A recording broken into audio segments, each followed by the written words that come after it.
एक बार की बात है, सभी नवग्रहों यथा सूर्य, चंद्र, मंगल, बुध, बृहस्पति, शुक्र, शनि, राहु और केतु में विवाद छिड़ गया कि इनमें सबसे बड़ा कौन है।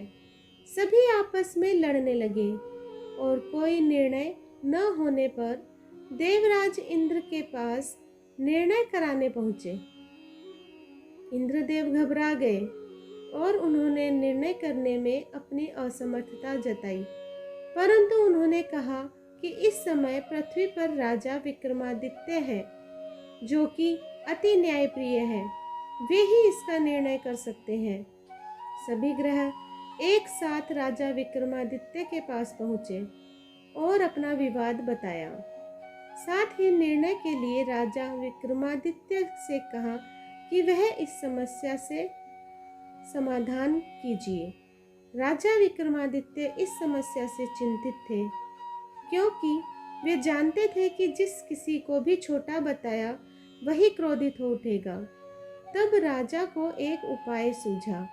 उन्होंने स्वर्ण, रजत, कांस्य, पीतल, सीसा, रांगा, जस्ता, अभ्रक और लोह से 9 सिंहासन बनवाए और उन्हें इसी क्रम में रख दिया। फिर उन सब से निवेदन किया कि आप सभी अपने अपने सिंहासन पर स्थान ग्रहण करें। जो भी अंतिम सिंहासन पर बैठेगा वही सबसे छोटा होगा। इसके अनुसार लौह सिंहासन सबसे बाद में होने के कारण शनिदेव सबसे बाद में बैठे, तो वही सबसे छोटे कहलाए। शनिदेव को लगा कि राजा ने ऐसा जानबूझकर किया है और वह गुस्से में राजा से बोले, राजा, तू मुझे नहीं जानता। सूर्य एक राशि में 1 महीना, चंद्रमा 2.25 महीने 2 दिन, मंगल 1.5 महीना, बृहस्पति 13 महीने, वह बुध और शुक्र 1-1 महीने विचरण करते हैं, लेकिन मैं 2.5 से 3.5 साल तक रहता हूँ। बड़े बड़ों का मैंने विनाश किया है। श्री राम की 7.5 आई तो उन्हें वनवास हो गया। रावण की आई तो उनकी लंका को वानरों की सेना से हारना पड़ा। अब तुम सावधान रहना। ऐसा कहकर कुपित होते हुए शनिदेव वहां से चले गए। अन्य देवता खुशी खुशी चले गए। कुछ समय बाद राजा की 7.5 आई। तब शनिदेव घोड़ों के सौदागर बनकर वहां आए। उनके साथ कई बढ़िया घोड़े थे। राजा ने यह समाचार सुन अपने अश्वपाल को अच्छे घोड़े खरीदने की आज्ञा दी। उसने कई अच्छे घोड़े खरीदे। वह एक सर्वोत्तम घोड़े को राजा को सवारी हेतु दिया। राजा जो ही उस पर बैठा, वह घोड़ा सरपट वन की तरफ भागा। भीषण वन में पहुंच वह अंतर्ध्यान हो गया। अब राजा भूखा प्यासा भटकता रहा। तब एक ग्वाले ने उसे पानी पिलाया। राजा ने प्रसन्न होकर उसे अपनी अंगूठी दी। वह अंगूठी देकर राजा नगर को चल दिया और वहां अपना नाम उज्जैन निवासी वीका बताया। वहां एक सेठ की दुकान में उसने जल इत्यादि पिया और कुछ देर आराम किया। भाग्यवश उस दिन सेठ की खूब बिक्री हुई। सेठ उसे खाना इत्यादि कराते हुए खुश होकर अपने साथ घर ले गया। वहां उसने एक खूंटी पर देखा कि एक हार टंगा है, जिसे खूंटी निगल रही है। थोड़ी देर में पूरा हार गायब था। तब सेठ ने आने पर देखा कि हार गायब है। सेठ ने समझा कि वीका ने ही उसे चुराया है। उसने वीका को कोतवाल के पास पकड़वा दिया। फिर उस नगर के राजा ने भी वीका को चोर समझकर उसके हाथ पैर कटवा दिए और नगर के बाहर फिकवा दिया। वहां से एक तेली निकल रहा था, जिसे दया आई और उसने वीका को अपनी गाड़ी में बिठाया। वह अपनी जीभ से बैलों को हाँकने लगा। उस समय राजा की शनि दशा समाप्त हो गई। वर्षा ऋतु आने पर राजा मल्हार गाने लगा। राजा जिस नगर में था, वहां की राजकुमारी मनभावनी को उसका गाना इतना पसंद आया कि उसने मन ही मन प्रण कर लिया कि वह उस राग गाने वाले से ही विवाह करेगी। राजकुमारी ने दासी को राग गाने वाले को ढूंढने के लिए भेजा। दासी ने बताया कि वह एक चौरंगिया यानी कि अपाहिज है, परंतु राजकुमारी न मानी।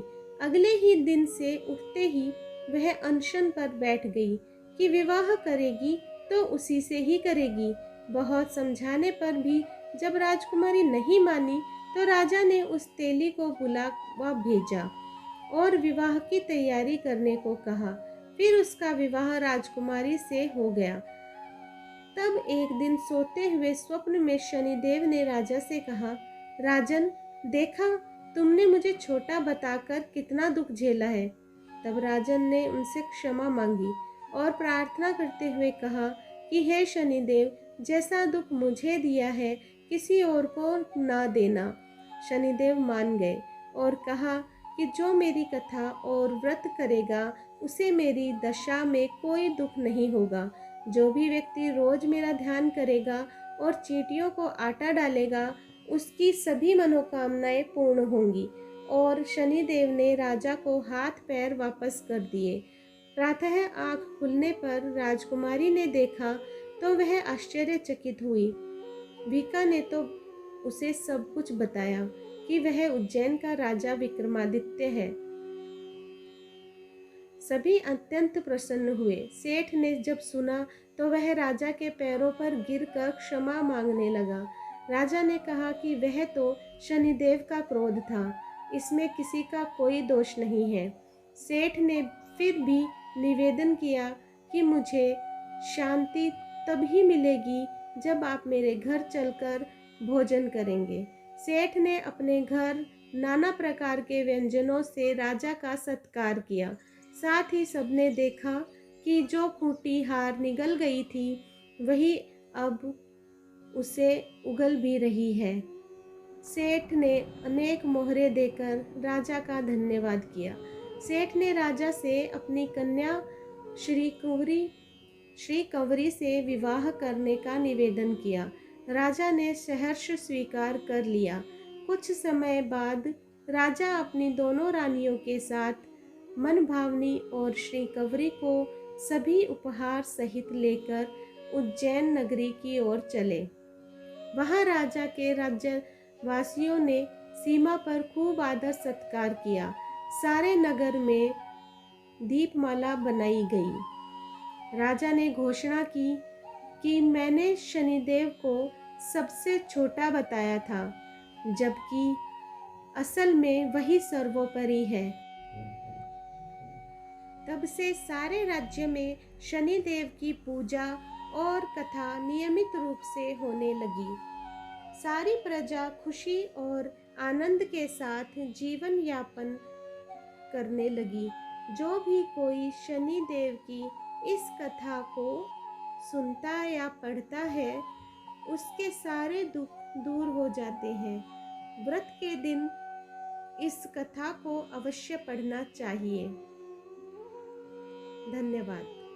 तो दोस्तों, आप लोगों को मेरी ये कथा कैसी लगी मुझे कमेंट में ज़रूर बताइएगा और प्लीज़ मेरे चैनल को सब्सक्राइब कीजिए, लाइक कीजिए और शेयर कीजिए अपने दोस्तों और फैमिली में। इसी तरीके से आप लोगों के लिए अच्छी अच्छी कहानियाँ लाती रहूँगी। अभी के लिए जाती हूँ। धन्यवाद।